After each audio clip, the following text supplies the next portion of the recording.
चल रहा है, किंतु जब जीवन में कठिन परिस्थिति आती है तो ईश्वर के ऊपर विश्वास के साथ साथ जीवन समाप्त करने का या सब छोड़कर सिर्फ भगवान की शरण में रहने की आकांक्षा होती है। महाराज जी, ऐसे में इस परिस्थिति में क्या करना? निरंतर नाम चल रहा है, अभी हमें संशय है, क्योंकि निरंतर जब चलने लगेगा तो कुछ स्थिति आ जाती है। हम लोग उसी मार्ग के पथिक है ना, इसलिए एक स्थिति आ जाती है। कोई भी विपत्ति हमें परास्त नहीं कर सकती, कोई भी दुख हमको उदास नहीं कर सकता, क्योंकि नाम चल रहा है। जब ज्यादा कष्ट होता है तो ज्यादा भजन होता है, शांत। जब ऐसा लगता है शरीर छूट तो नहीं जाएगा तो एकदम भगवदाकार वृत्ति, भगवान आ रहे हैं। तो निरंतर भजन शब्द से हम कह रहे हैं कि इस पर सुधार करो। निरंतर अभी नहीं हो रहा है। जिस दिन अव्यावृत भजनात् अखंड भजन होने लगेगा तो स्थिति आ जाएगी। अटूट विश्वास जब है तो टूट कैसे सकता है? कुछ भी हो, जोई जोई प्यारो करे सोई मोहि भावे। अब कुछ भी हो, अब क्या, जब आपसे प्यार किया फिर हम क्यों किसी से शिकवा करें? भगवान अब तुम जैसा चाहो वैसा खेलो, जैसा चाहो वैसा विधान करो, मैं उसी में राजी रहूंगा जैसे तुम मुझे रखना चाहते हो। मस्त नाम जब चल रहा है तब ये मस्ती आएगी, नहीं ऐसे नहीं आएगी। नाम जब चल रहा है तो ये मस्ती आएगी, नहीं मस्ती नहीं आ सकती। इतनी विपत्तियां मनुष्य जीवन में, इतना संघर्ष है कि कदम कदम ऐसा लगता है यार अब खुशी हुई, और अगला कदम इतने दुख में पड़ जाता है कि लगता है कैसे निकल पाऊंगा इस दुख से। तो फिर एक सुख का प्रकाश आता है, फिर एक ऐसी समस्या आ जाती है, फिर ये पूरा जीवन चलता रहता है, ये पूरे जीवन। और ये सोचना कि शरीर को मिटा दें, ये कोई समस्या का हल नहीं है। शरीर मिटा देने से एक महापाप बन जाएगा और वो हमारी दुर्गति कर देगा। तो ये जो लोग सोचते हैं कि मैं कर लूं समस्या का समाधान हो गया, बिल्कुल नहीं। भारी समस्या मोल ले ली, आगे तुम्हें परिणाम पता नहीं, इसलिए आप तो कभी कोई निदान है ही नहीं। हमको लड़ना चाहिए, संघर्ष करना चाहिए। हमें चाहे बेइज्जती हो, चाहे अपमान हो, चाहे दुख हो, हमें लड़ना चाहिए, हमें आप नहीं करनी चाहिए। आखिरी हद तक मुझे सहना चाहिए। अच्छा, सब छोड़कर भगवान की शरण वो आप हो, क्या वेश बदल लेना भगवान की शरण है? नहीं, इस भूल में मत रहना। क्या स्थान बदल लेना भगवान की शरण है? ये अंदर की बात है।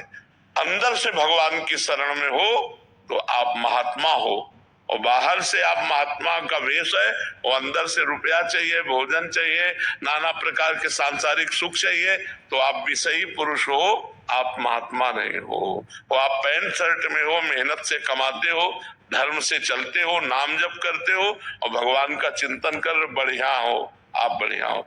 तो हमें लगता है कि ये कोई निदान सोचे कि मैं समस्या का समाधान बाबा जी बन करके, तो मुझे लगता है नहीं।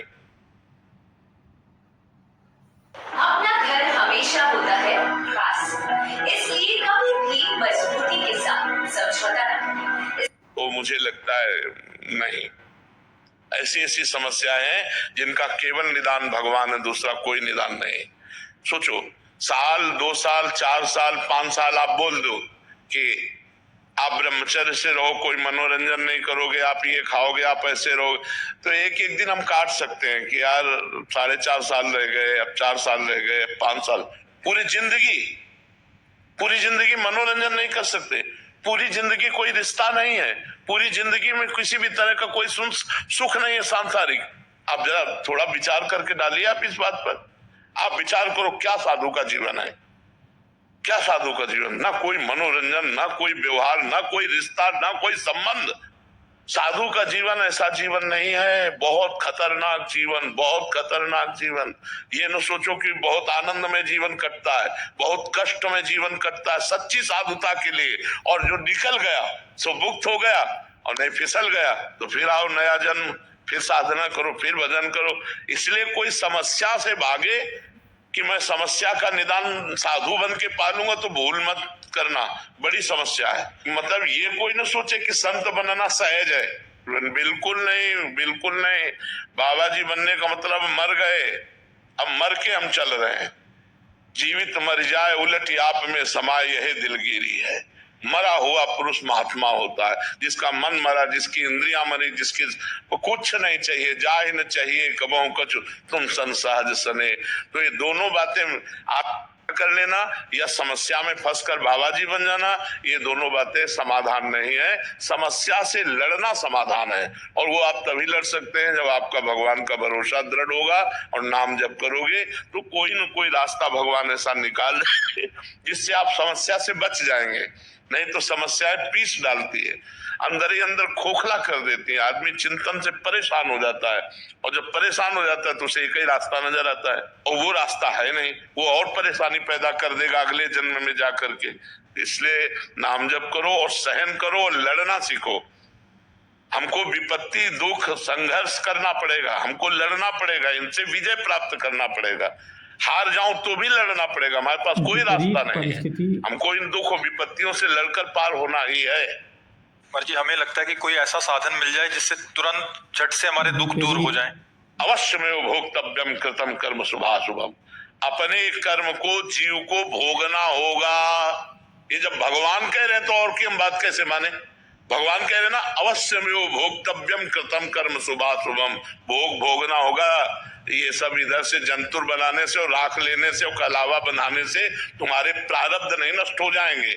हाँ, पवित्र कार्य है, करना चाहिए गृहस्थी में, देव मंगल के लिए, जगत मंगल के लिए यज्ञ करना चाहिए, हवन करना चाहिए, ब्राह्मणों के द्वारा अनुष्ठान कराना चाहिए, लेकिन प्रारब्ध भोग नहीं कटता, खुली बात है। हाँ, हम ऐसी एक कला जानते हैं जो ऐसे दुखों में भी आप सह सकते हो। वो कला है भगवान का नाम, वो खुली बात कहते हैं। खूब नाम जप करो और भगवान में चित्त जोड़ो, तो चित्त भगवान से जब जुड़ा होता है तो आनंद होता है। शरीर दुख में है, भारी समस्या है, लेकिन मन आनंद में, यही बात है। सावई मना कृष्ण पदारविंदयो, मन भगवान कृष्ण के चरणों में लगा है तो आनंद है, राधा जी के चरणों में लगा है तो आनंद है। अगर मन संसार में रहेगा तो कष्ट ही भोगना पड़ेगा। कोई ऐसा नहीं, इतने पढ़े लिखे डॉक्टर, इतने बड़े सर्जन, इतने बड़े सब भगवान ने तो बनाए हैं। अगर छू से होता तो बढ़िया काम बन जाता। डॉक्टरों की जरूरत क्या है। बिल्कुल इधर उधर मत भटको, किसी को कोई परेशानी है सीधे अस्पताल जाओ। जैसे हम दवा करवा रहे हैं, टेबलेट खाते हैं, डायलिसिस करवाते हैं और भगवान की शरण में पड़े और नाम जप करते हैं। बिल्कुल सीधा रास्ता है। हाँ, कुछ ऐसे मंत्र हैं, यदि सकामता पूर्वक उनका अनुष्ठान किया जाए तो कुछ दर्द को कम कर सकते हैं, समस्या को कम कर सकते हैं, मिटा नहीं सकते, मिटाने की सामर्थ्य नहीं। प्रारब्ध भोग भोगना पड़ता है। नहीं, रामकृष्ण परमहंस जी इतने सिद्ध महापुरुष, उनके गले में कैंसर था। बड़े बड़े महापुरुषों के जीवन में कष्ट पाया गया। भाई जी हनुमान प्रसाद पोद्दार जी के हाथों में तो बड़े बड़े कष्ट सहने पड़े। ये छूछा से नहीं जाते भैया। खूब राधा राधा नाम जप करो, सह करके निकल जाओ, बस ये बात है। मर्जी ऐसा कहा जाता है, वहां गए लड़का हो गया, यहाँ गए ये ठीक हो गया। तो लड़का होना होगा तो कहीं जाओ चले जाओ, हो जाएगा। और नहीं होना होगा तो चाहे जाओ चले जाओ, नहीं होगा। वो संयोग होता है। जैसे देखो, आपका कोई काम नहीं बन रहा था, आप हमारे पास आए, अब वो संयोग बन गया आपके कर्म का और काम हो गया। बोले जय बाबा की। वो प्रेमानंद से नहीं बना, वो तुम्हारे कर्म का संयोग था, तो तुम्हारे कर्म का संयोग था। बिल्कुल समझिएगा, ये आप नौटंकी नाटक नहीं, खुली बात है। आपका कर्म आपको सहयोग दिया तो आपका काम बन गया। आपका कर्म आपको सहयोग नहीं देगा तो काम नहीं बनेगा। एक हमारे जीवन की धारा है, उसमें दुख सुख दोनों किनारे हैं। हमारा जीवन इसमें होता हुआ जाएगा, कभी सुख कभी दुख, कभी सुख कभी दुख, ऐसा चलता रहेगा। कोई मिटा नहीं सकता यार, हमारी समझ में नहीं आता। तो महात्माओं के पास क्यों जाना चाहिए महाराज जी। सुकृत बढ़ते हैं, बुद्धि शुद्ध होती है, प्रारब्ध को सहने की सामर्थ्य आती है, आगामी हमारे जो कर्म है वो सुधर जाते हैं, पीछे के जो कर्म है वो भस्म हो जाते हैं, प्रारब्ध भोगने की सामर्थ्य आती है। हमें तो लगता है हमारी मनोकामना पूरी हो जाएगी, चलो चलते हैं एक बार तो क्योंकि हर कोई प्रार्थना तो करता ही है महाराज जी, 100 में से 50 तो करते होंगे हाँ मैं पास हो तो जाऊं। ये कर्म है कि नहीं है? ये भी तो एक कर्म है। उनका सत्कर्म बना, वो नंगे पैर चल करके आ रहे हैं या जूता पहन करके आ रहे हैं या किस भावना से आ रहे हैं, और भावना से आए और संत दर्शन की कामना की, तो एक कर्म भी तो बना उनका। इस कर्म से उनको लाभ नहीं मिलेगा। मान लो संत दर्श को चालिए तरि माया अभिमान, जीव जीव पग आगे बढ़े कोटिन यज्ञ समान। तो कोई आ रहा है 1000 कोस से, कोई 500 कोस से सवारी में धक्का खाते हुए ऐसे, और रोड में किनारे खड़ा है रात्रि भर, तो ये उसका तपस्या नहीं बनी, ये उसका परम पवित्र कर्म नहीं बना। अब ये कर्म कामना पूर्ण कर दे तो प्रेमानंद उसमें कहाँ है? ये उसका कर्म है, ये उसकी मेहनत है, ये उसकी भावना है, ये उसकी श्रद्धा है, ना कि हम है। अब उसको लगेगा कि हम प्रेमानंद के दर्शन के हमारा काम बन गया। नहीं, तुम्हारी मेहनत, तुम जो सैकड़ों किलोमीटर चल करके आए और खड़े रहे घंटों, और फिर इसके बाद दर्शन हुआ, तुम्हें आनंद लगा, ये तुम्हारा कर्म तुमको सुख दे रहा है। नहीं तो देखो, अगर हमारा कर्म बिगड़ जाए तो हम कह रहे हैं फिर हमको कोई सुख नहीं दे सकता।